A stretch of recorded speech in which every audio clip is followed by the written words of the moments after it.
What's going on, guys? Welcome back to... Shut up, bitch! Oh my god! Today, as per your humble request from my recent poll, we're going to be figuring out just what the fuck cord cutter actually is, and how salty it is that it was the test child, and its younger brother, New Cord Cut, is the favorite child and better in every way.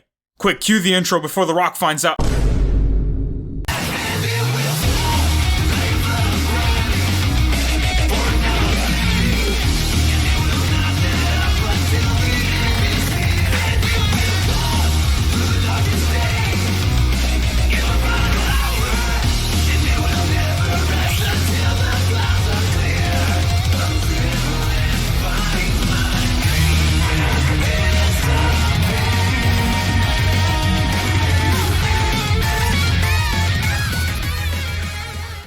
So according to the Baki wiki, the name cord cut refers to the countless cords that make up the human body, which include things such as blood vessels, lymph ducts, tendons, and nerves.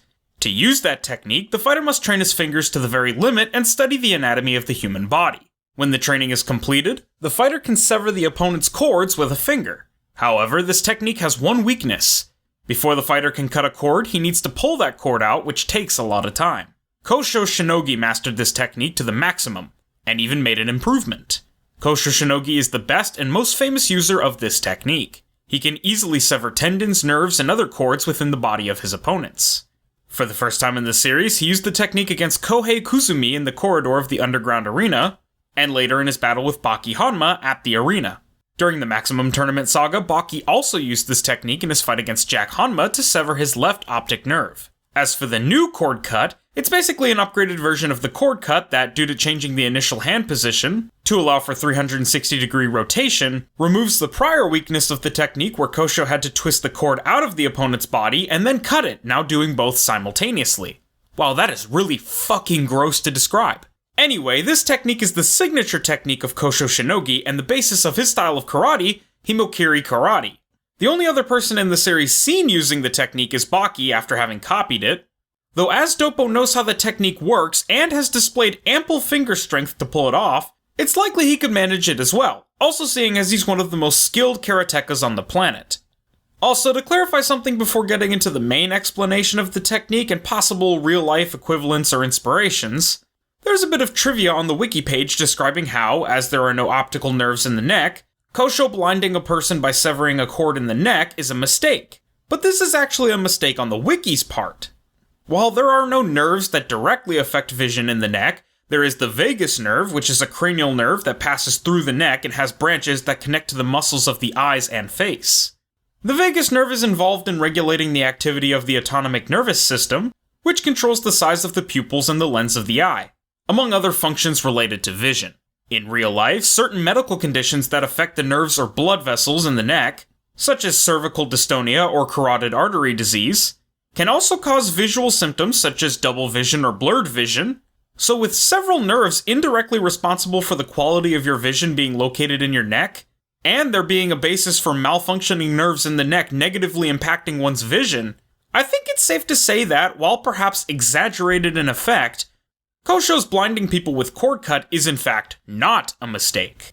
Itagaki's a pretty damn good research pro, especially in terms of human anatomy, so I usually walk into these explanations giving him the benefit of the doubt when people say he's wrong about something, and I've failed to regret that choice any time so far. Alright, with that out of the way, let's begin. So to paraphrase what was written in the wiki, cord cut and its evolution are techniques that see the user use their incredibly strong, conditioned fingers to pierce through the skin and muscle of an opponent to sever, or cut, a cord of the human body. The cords referred to in this technique are tendons, tough fibrous cords of tissue that connect muscles to bones and play a crucial role in the movement and stability of the joints. Ligaments, strong flexible cords of tissue that connect bones to other bones in a joint, helping to stabilize the joint and prevent excessive movement. And nerves, cord-like structures made up of bundles of nerve fibers that transmit signals throughout the body, responsible for sensory perception, motor control, and many other functions. As you can imagine, this technique is incredibly deadly and effective. While the initial version had a weakness in where there was a split-second gap of time between piercing the skin and digging up the cord and severing it, the upgraded version all but guarantees that should the user have strong enough fingers to pierce your skin, with piercing already being much easier to hurt somebody with by virtue of focusing force into a fine point. And should the user be fast enough to land the hit successfully, the attack would be so devastating it would be akin to taking scissors to a puppet's strings. Kosho severs a tendon, while whatever limb that tendon belongs to can no longer move properly. Kosho severs a ligament, now you can't control the movement of that limb and either won't be able to use it at all, or won't be able to use it properly, potentially leading to even further damage and self-destruction. Kosho severs a nerve? That's probably the worst one he's exhibited thus far, as he could make his target blind or deaf or even unable to control their body. Add to the fact that, of all the techniques in the series barring the Bend a Whip Strike, which attacks primarily through causing pain, this technique is likely to be the most painful technique. So number 2 on the pain scale on a list of 100 plus techniques, crafted over the course of several decades of martial arts manga, some even being real-life techniques perfected over centuries for the express purpose of causing as much pain as possible. Finally, a target for cord cut we've yet to see, yet should be entirely possible, arteries, a type of blood vessel that carries oxygen-rich blood away from the heart and to the rest of the body. Severing the brachial artery can cause one to lose about a liter of blood per minute, meaning in a minute, the opponent would go into hypovolemic shock, which occurs when the body loses too much blood and is unable to maintain normal blood pressure and oxygen levels. After about 3 to 4 minutes, the person will all but drop dead on the spot. And this process is vastly expedited by the fact that the opponent is fighting, which is a strenuous physical activity, which would in turn cause the body to circulate blood much more rapidly. What if it's the femoral artery instead? As another major artery, the situation would be much the same. I'm talking about Kosho could land that single hit on an arm or a leg, even if the opponent blocks, and do nothing but defend himself for a minute and win the fight. So less than a minute because of the faster blood flow because of the fighter's exertion, with one major artery, but if Kosho strikes both brachial and femoral arteries, that's, and of course this isn't exact science, but less than a minute divided by 4 for each of those major arteries. That's less than 15 seconds before the fighter is incapacitated. And that's ignoring the glaring target, the carotid artery. We've seen Kosho land easily on the neck, even against a much superior Baki with a weaker cord cut than the current. What's to stop him from targeting the tendons and ligaments in the arms and legs to leave a fighter defenseless, and severing the carotid artery? If the carotid is severed, the artery responsible for supplying blood to the brain and head, we're talking about loss of consciousness and death in seconds. Now, I think we have a good idea of just how powerful this technique is. It cannot be blocked, it no